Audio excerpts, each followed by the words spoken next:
Shalom, selamat sore Bapak Ibu Saudara sekalian yang dikasihi dan diberkati Tuhan. Kita kembali bertemu di dalam pendalaman sekolah sahabat kita minggu ini yang berjudul Pelajaran Masa Lalu. Beberapa hari yang lalu kita sudah belajar yang dimaksud pelajaran masa lalu ialah pelajaran tentang bangsa Israel di dalam perjalanannya dari Mesir menuju tanah Kanaan. Kita tahu bahwa keturunan Yakub 12 suku atau 12 suku bangsa Israel tinggal di Mesir dan mereka menjadi banyak. Lalu oleh Firaun mereka dipaksa kerja paksa, ditindas sehingga mereka sengsara hidupnya. Allah menilik dan mendengar keluhan mereka. Dan Allah mengutus Musa dan Harun untuk membawa bangsa Israel keluar dari Mesir menuju tanah Kanaan yang dijanjikan sejak zaman Abraham. Di dalam membawa bangsa ini, Musa oleh kuasa Tuhan membuat 10 tulah kepada bangsa Mesir. Tulah ini menimpa bangsa Mesir tetapi tidak menimpa bangsa Israel. Lalu seharusnya bangsa Israel dikuatkan imannya, percaya bahwa Allah mereka akan membebaskan mereka. Ternyata setelah dia keluar dari Mesir, tidak jauh mereka menemui jalan buntu. Di depan laut Teberau, di kanan kiri bukit, dan di belakang tentara Firaun mengejar mereka. Mereka menjadi takut dan protes kepada Musa. Apakah tidak ada kuburan di Mesir sehingga kami semua harus mati di sini? Seharusnya bangsa Israel mempunyai iman, telah melihat mereka dibawa keluar dari Mesir dengan 10 tulah yang menimpa orang Mesir. Tetapi Tuhan membuat mujizat, membelah laut Teberau, mereka menyeberang dengan selamat. Dan kemudian tidak lama kemudian apa? Mereka lupa pertolongan Tuhan. Pada saat kehausan mereka juga bersungut-sungut. Pada waktu mereka sudah diberikan makanan roti dari sorga, mereka tidak puas. Mereka minta daging. Dan begitulah pada waktu Musa menerima 10 hukum Tuhan, loh batu di Gunung Sinai, terlalu lama. Mereka meminta Harun untuk membuatkan patung lembu emas dan mereka menyembahnya. Dan pada waktu sudah mendekati Kanaan, 12 pengintai dikirim, 10 mengatakan percuma, kita tidak mungkin masuk ke tanah Kanaan karena mereka orangnya besar-besar, raksasa. Tetapi Yosua dan Kaleb mengatakan kita harus percaya kepada Allah yang telah menolong kita dan juga janji-janjinya. Saudaraku, kalau diringkas 5 kesalahan bangsa Israel. Yang pertama, mereka melupakan mujizat pertolongan Tuhan yang Allah telah lakukan bagi mereka.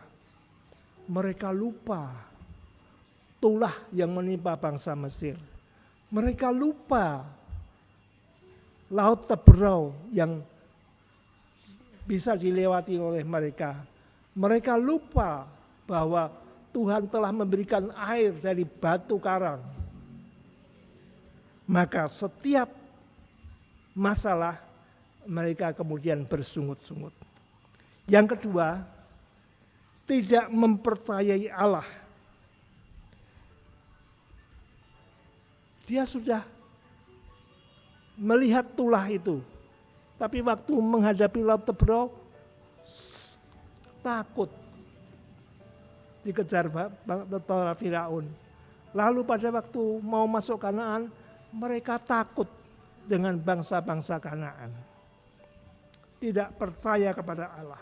Yang ketiga, mencobai Allah. Mereka tidak puas dengan roti mana, roti sehat dari surga.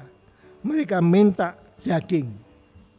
Yang keempat, memberontak terhadap Allah. Mereka tidak puas dengan pimpinan Musa dan Harun. Korah dan Abiram mengadakan kudeta, tetapi Tuhan menghukum mereka. Miriam dan Harun juga ingin merebut kekuasaan Musa yang telah ditunjuk Tuhan untuk memimpin bangsa Israel menuju tanah Kanaan. Yang kelima adalah gagal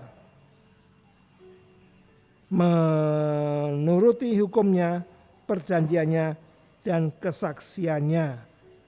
Pada waktu sudah di Kanaan, mereka berkawin campur dengan bangsa kafir. Otomatis kebudayaan dan agama mereka, berhala-berhala mereka bawa ke lingkungan bangsa Israel. Sehingga mereka ini sangat berdosa dan mendukakan hati Tuhan. Saudaraku, inti daripada 5 kesalahan ini adalah umat Israel gagal dalam mempercayai Allah. Bagaimana dengan kita? Kita itu juga disebut Israel rohani yang mengadakan perjalanan ke Kanaan surgawi. Bagaimana dengan kehidupan kerohanian kita? Kita yakin dengan iman kita? Apakah kita masih suka khawatir? Khawatir akan keuangan kita? Khawatir ke ekonomi kita? Khawatir masa depan kita? Takut dengan pihak-pihak yang menjahati kita? Apakah kita juga merasa kurang diberkati? Menginginkan berkat yang lebih seperti milik orang lain? Kita bersungut-sungut, mengeluh, dan mungkin kita juga mempunyai berhala modern di dalam kehidupan kita. Artinya kita tidak lebih baik daripada bangsa Israel yang menuju tanah Kanaan. Tetapi ingat, kasih setia Tuhan tidak ada putus-putusnya, tidak ada habis-habisnya. Setiap kali mereka berdosa, bertobat, Tuhan terima kembali. Bahkan Alkitab mengatakan selagi kita berdosa, Allah telah mengaruniakan anaknya yang tunggal supaya kita boleh diselamatkan. Saudaraku, berkali-kali bangsa Israel menyakiti hati Tuhan. Berkali-kali Tuhan mengampuni. Pelajaran bagi kita, kemurahan Tuhan sekalipun diberikan berkali-kali, bukan berarti itu murahan. Allah tidak bisa dipermainkan. Jadi kita perhatikan bangsa Israel dalam perjalanan ini menjadi peringatan bagi kita Kita buka di dalam Mazmur 78 ayat 7 dan 8.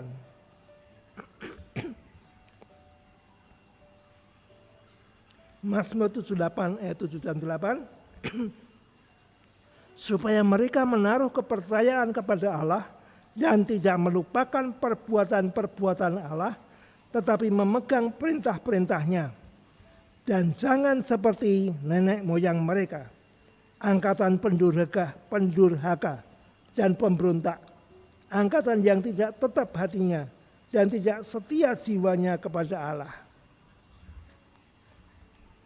Allah selalu membuka dirinya, membuka tangannya kepada kita. Setiap kesalahan yang kita buat, kita datang minta ampun, bertobat, dan Tuhan mengampuni. Semoga kita lebih hati-hati dalam perjalanan rohani kita agar tidak seperti bangsa Israel. Mari kita berdoa. Bapa kami dalam kerajaan sorga, syukur dan terima kasih kami boleh berkesempatan mempelajari perjalanan bangsa Israel dari tanah Mesir menuju tanah Kanaan. Banyak dosa, banyak kejahatan yang mereka berbuat, yang mendukakan hati Tuhan. Oh Tuhan, kami mengakui bahwa kami tidak lebih baik dari mereka. Tetapi Tuhan, kiranya Roh Kudus-Mu boleh menuntun hidup kami, sehingga kami lebih menurut hukum-hukum Tuhan. Dan kami bersyukur tangan pengasihan Tuhan selalu terbuka untuk menerima kami. Terima kasih Tuhan, ampun dosa kami, Yesus kami berdoa. Amin.